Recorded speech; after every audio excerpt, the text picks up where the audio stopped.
પછી કીધું કે ક્યાંથી આવ્યા તમે ક્યાંથી આવ્યા છો, અહીં કેટલું રહેવાનું, પછી ક્યાં જવાનું થાય? વિશ્રામ કે આનો વિચાર કરજો, આમાં તો મોટા મોટા મૂંઝાય, આવો જેને અનુભવ થાય. આની જાણ પહેલા કરવાની છે કે હું ક્યાંનો વાસી છું, આ મારું શરીર પડી જશે ત્યારે મારે ક્યાં જવાનું. આજનો દિવસ મારે આનંદ ઘણો આ રુદિયામાં અવિસળ ઉગ્યો.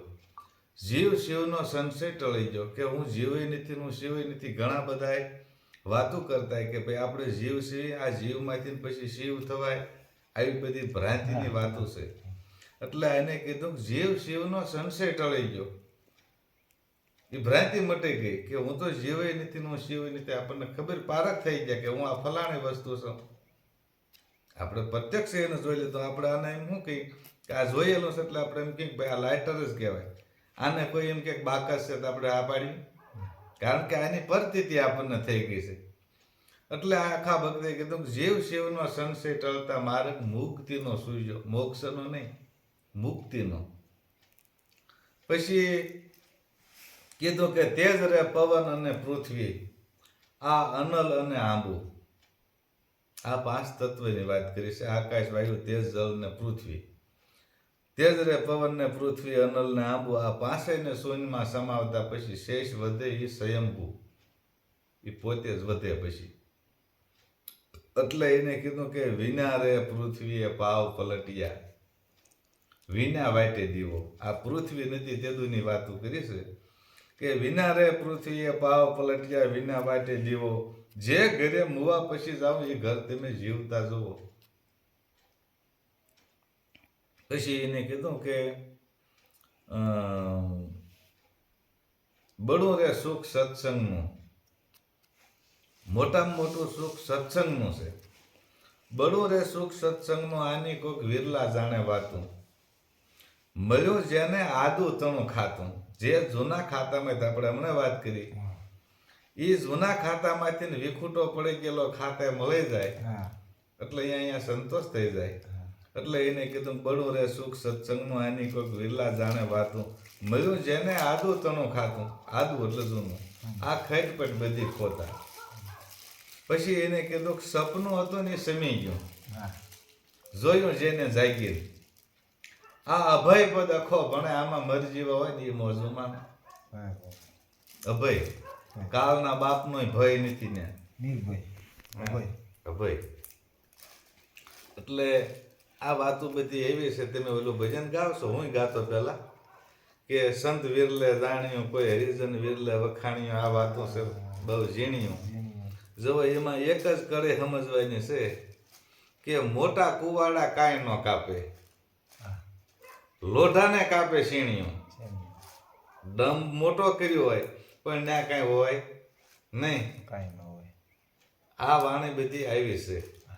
મોટા કુવાડા કાંઈ ન કાપે, આ તો લોઢાને કાપે સીણિયું. આ વાતો છે હાવ ઝીણિયું. કવાડાથી નહીં, સીણીઓથી કપાય. આ સીણે જ કપાય, કુવાડો નો હાલે. આ તો તમે ગાવશો એટલે પછી કીધું એમ. બીજી કડી આવે બાપા, ઈ બહુ હારી છે એમાં. હા, એટલે એ બધું આખું વાણે સારી છે એમ. વેળુમાં ખાંડ વેરાણે, એને વેણીને લાવે કીડી. આપણે કીધી વેણાય રે, હાથી મોટપમાં માલે. હા, વીણી શકે ને નાની ઘણીયું. હાથીની ઊંઢ કે મોટી ઘણી હોય, હા, તો એના મોરસનો દાણો એના ઊંઢમાં ન આવે. હા, એનો ન આવે. બધી વાણી અને સમરણ, આ 5 મુદ્દા હોય એને પૂર્ણ ઉપદેશ કહેવામાં આવે છે. બાકી બીજો ઉપદેશ કહેવાતો નથી. એટલે આને કીધું કોઈ સાધન વાળા તમે શેતીને હાલો, લાનસાન ગતિમાં ગેર. શિવરામ સન્મુખ રીત નો મૂકી, આ ગુરુ રત્નગીરીની મેર. આવી રૂડી પારખ પદની છે. પછી ઓલું ભજન પાછલું કીધું ને કે મેં પારખ હું શુદ્ધ ચેતન કા, આવન જાવન ફિર નાવેંગા. જો મિક ચેતનમાં મતો મંડાણા કે દરેક રસ્તે એક ઘર આવેંગા. બધાની ભ્રાંતિ એવી છે કે ભાઈ ગુરુ ગમે ના કરો, છેલ્લે એક ઠેકાણે જવાનું એમ. આ ના પાડે છે કે મિક ચેતનમાં મતો મંડાણા, દરેક રસ્તે એક ઘર આવેંગા. એસા અર્થ જાણે મિક્સ જ્ઞાની. એને શું કહેવાય? મિક્સ જ્ઞાની. એ પારક પદ નહીં પાવેંગા. જે પારક પદ છે એને કોઈ દી જાણે એક એક સમજી એક એક જોઈ એક નહીં. એટલે એને લખ્યું છે કે એક બરમ અને દૂજો પરી બરમ હે, તેમ જાણત બરમ નિષ્ઠેંગા. તો તમારી જેવા વ્યક્તિએ પ્રશ્ન કીધો કે ભાઈ આ જગતની અંદર આ ચંદ્ર સૂરજ એક એક હોતા, એક એક જ છે, તો બે બરમ કેમ દેખાવેંગા? કે ચંદ્ર સૂરજ એક એક હોતા તો બે બરમ કેમ દેખાવેંગા? કે બે રહે પણ એની વિગત ન જાણી, જેથી મત મતાંગર મંડાયેગા. એમાં કયા સથાને આદિ ઓપે, કયા સથાને અનાદિ આવેંગા. ખોજન વાળા તમે ખોજ કરી લો, આનું માપ કરીને માપેંગા. સાધન વિના હાસું માપ નહીં આવે. એ કે આ ખેલ ને દુલી ખેલ માપેંગા. આ રાજરીતિ પર રમત રમુંગા, શુદ્ધ પારક પદ પાઉંગા.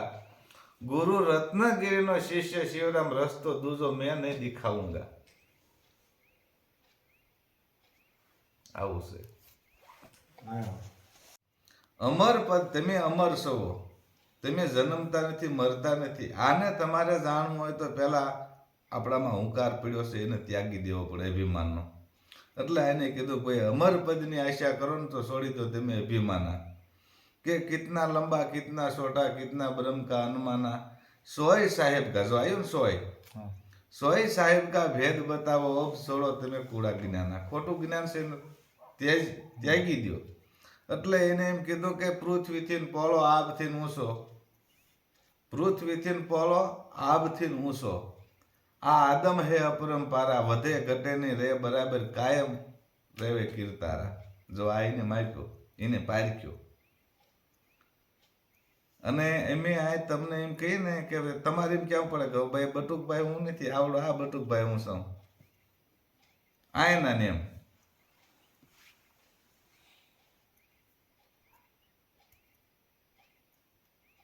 આ તો આપણને આની ફરતી નથી, ખબર નથી. એટલે જ ઓલામાં લખ્યું ને કે પતિત વિનાના પંડિત કહેવાના, મૂર્ખ્યા લજાવે ઉજળા બાના. આપનો સૂજે પથરા પૂજે, ધરે ગુરુના કુડા ત્યાંના. કારણ કોણ અમર અવતારી. આ સીધી સાર્થક કર્યા વિના પાર નહીં પાવે. આમાં અધૂરા અથડાવેંગા. શિવરામને ગુરુ રત્ન મળ્યા એ તો પારક પદ કા પૈયાલા પાવેંગા. આ રાજયોગની રમતું છે નેરી, આમાં કાલની ન ફાવે કારી. કાલ બિચારા શું કરે, લાતું ખાવે અમારી. રાજયોગ આવું છે.